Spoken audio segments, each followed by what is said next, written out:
جس میں رمضان شریف کی برکت بھی شامل ہے اور جس آستانہ عالیہ خیریہ پر ہم تشریف فرما ہے اس کا فیض بھی شامل ہے۔ سامنے محترم، آئیے پھر اپنے مہمانوں کی طرف بڑھتے ہیں اور سوالات و جوابات کا سلسلہ ایک دفعہ پھر شروع کرتے ہیں۔ صوفی صاحب سے سوال ہے کہ قرآن کریم میں ارشاد ہوتا ہے کہ فَاذْكُرُونِي أَذْكُرْكُمْ، تم مجھے یاد کرو میں تمہیں یاد کروں، تم میرا ذکر کرو میں تمہارا ذکر کروں۔ حدیث پاک میں میرے آقا کریم ارشاد فرماتے ہیں کہ میں بندے کے، اللہ فرماتا ہے کہ میں بندے کے گمان کے مطابق اس کے ساتھ ہوتا ہوں۔ مجھے تنہائی میں یاد کرتا ہے، اکیلے میں یاد کرتا ہے تو میں اسے عرفہ مقام پر اکیلے میں یاد کرتا ہوں۔ اگر وہ مجھے بندوں میں یاد کرتا ہے تو میں اسے فرشتوں میں یاد کرتا ہوں۔ تو یہ خلوت اور جلوت، یہ کیفیتیں کیسی ہیں، ذرا ارشاد فرمائیے۔ ماشاءاللہ، آپ نے بہت ہی اہم سوال کیا ہے۔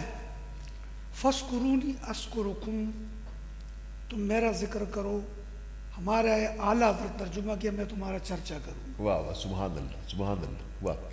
یعنی اگر آپ میرا ذکر کریں گے تو اللہ تبارک و تعالی مخلوق خدا کے دل میں تیری محبت پیدا کر دے گا، ان کی زبانوں پر تیرا ذکر۔ سبحان اللہ سبحان اللہ، کیا بات، واہ واہ واہ۔ ذکر خلوت کا، جلوت کا، واہ دونوں کا اپنے اپنے مقام پہ فضیلت ہوتا ہے۔ واہ، سبحان اللہ سبحان اللہ سبحان اللہ، یعنی بہت اچھا۔ اس کا اپنے اپنے مقامات ہیں دونوں کا، جی واہ سبحان اللہ، کہ فضیلت مجمع میں ذکر اور خلوت میں ذکر۔ واہ۔ لیکن میں جو آپ کو بات یعنی بتانا چاہتا ہوں وہ یہ کہ اسلام کا ایک مزاج ہوتا ہے، ہر چیز کا ایک مزاج ہوتا ہے۔ جی جی بسم اللہ، ہمارے اسلام کا مزاج جو ہے نا اجتماعیت ہے۔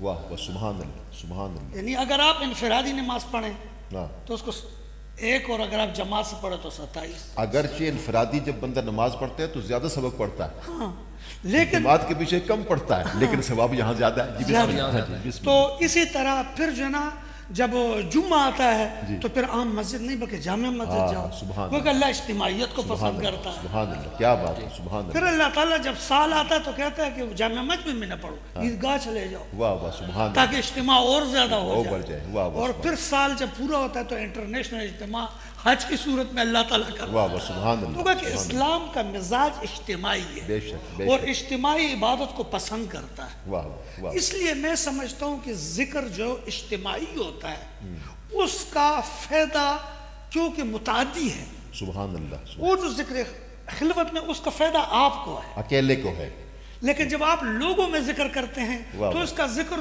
دوسروں کو فائدہ پہنچا۔ واہ واہ سبحان اللہ، کیا شاہ بات ہے، محمد غوث رحمۃ اللہ علیہ نے بڑا ایک نکتہ بیان کیا ہے، علامہ صاحب کے نظر کرتا ہوں۔ ارشاد۔ شاہ محمد غوث رحمۃ اللہ علیہ فرماتے ہیں کہ ذکرن کثیر کہا ہے، ہاں ہاں، واہ واہ ذکرن کثیر کہا ہے، واہ۔ تو آخر بندہ کتنا کثیر کر لے گا؟ واہ واہ سبحان اس کی عمر 60 سال ہوگی، سبحان اللہ، سوتا بھی ہے، سودا بھی لیتا ہے، سبحان اللہ، کتنا ذکر کر لے گا جو کثیر ہو جائے گا؟ تو شاہ محمد غوث رحمۃ اللہ علیہ لکھا ہے کہ مجھے جو بات سمجھ آئی وہ فرماتے ہیں، سبحان اللہ، ہمارے شیخ پشاور کے ان کی بیٹی نے پی ایچ ڈی کی ہے اس پہ، ماشاء اللہ، نسیم اختر، شاہ محمد غوث رحمۃ اللہ علیہ، تو انہوں نے اس میں یہ لکھا ہے، ماشاء اللہ، تو انہوں نے لکھا کہ جو بندہ زیادہ سے زیادہ مخلوق خدا کو ذاکر بنا دے، ہاں ہاں ہاں، سبحان اللہ سبحان اللہ، کیا بات ہے، واہ واہ، جتنے لوگ وہ ذاکر بناتا چلے گا اللہ اس کو ذکر کثیر میں شامل کیا کرے گا۔ بات ہے، سبحان اللہ سبحان اور اللہ، یہ ذکر اور یہ چیز تبھی ہو سکتی ہے کہ آپ اجتماعی کریں۔ سبحان اللہ سبحان اللہ سبحان اللہ، گو کہ ہمارے بعض علماء نے خفی کو بھی افضل کہا، واہ واہ واہ، لیکن موجودہ حالات کے ساتھ ہاں ہاں ہاں، جبکہ شیطانی آوازوں نے ہر طرف کانوں کو مضموم بنایا ہوا ہے، واہ واہ، ہر طرف آواز ہی آواز ہے، واہ واہ، تو ان شیطانی آوازوں میں اس رحمانی آوازوں کا اپنا ہی مزہ ہے۔ واہ واہ واہ، کیا بات ہے، اور سبحان میں اللہ، کہتا ہوں کہ اس کا سبحان اللہ، زیادہ کریڈٹ جو جاتا ہے واہ واہ، ہمارے مرشد پاک کو جاتا واہ ہے، واہ سبحان اللہ، یعنی اجتماعی ذکر کو ایک حسن کے ساتھ، کیا بات ہے، بلکہ ایک مجمع میں بیٹھے ہوئے تھے، ایک بہت بڑے عالم تھے، تو جب اس نے ذکر سنا تو کہتے ہیں آج کے بعد میں آپ کو زینت الذاکرین کہوں گا کہ آپ نے ذکر کو زینت عطا واہ کر، واہ سبحان اللہ، تو گویا کہ الحمدللہ ذکر خفی کا اپنا درجہ ہے، واہ واہ، اپنا انداز ہے، اپنی لے ہے، اپنا ہاں، انداز ہے، سبحان اللہ، لیکن اس دور میں ذکر جہر جو ہے زیادہ ضروری ہے تاکہ اس میں مخلوق خدا کے لیے خیر ہے۔ سبحان اللہ اللہ سبحان اللہ، ماشاء اللہ، ماشاءاللہ، بہت خوبصورت آپ نے بات فرمائی ہے، اور حدیث پاک میں ارشاد ہوتا ہے کہ جب جنت کی کیاریوں میں سے گزرو تو کچھ نہ کچھ حاصل کر لیا کرو، تو تو صحابہ اکرام نے عرض کی حضور یہ جنت کی کیاریاں کیا ہیں؟ تو میرے نبی نے ارشاد فرمایا ذکر کے حلقے، جہاں لوگ جمع ہو کر اجتماعی طور پر اللہ کا ذکر کرتے ہیں، وہ جنت کی کیاریاں ہیں۔ تو میں علامہ صاحب آپ کی طرف آؤں گا، اور جس طرح آپ نے پہلے بھی ارشاد فرمایا کہ بہت سارے قرآن کو بھی ذکر کہا گیا، نماز کو بھی ذکر کہا گیا، علم کو بھی ذکر کہا گیا، تو پھر فرمایا کہ وَلَذِكْرُ اللَّهِ أَكْبَرُ إِنَّ الصَّلَاةَ تَنْهَىٰ عَنِ الْفَحْشَاءِ وَالْمُنكَرِ وَلَذِكْرُ اللَّهِ أَكْبَرُ۔ نماز بھی ذکر ہے، برے کاموں سے روکتی ہے، لیکن ذکر اس سے بھی بلند ہے۔ تو ہمارے ناظرین کو آپ یہ بتائیے، یہ ذکر تو بہت ہے، لیکن وہ کون سا ذکر ہے جو تھوڑے وقت میں اور افضل بھی ہو، وقت بھی تھوڑا ہو، آسانی سے بندہ کر بھی سکتا ہو؟ ذرا مہربانی فرمائیے۔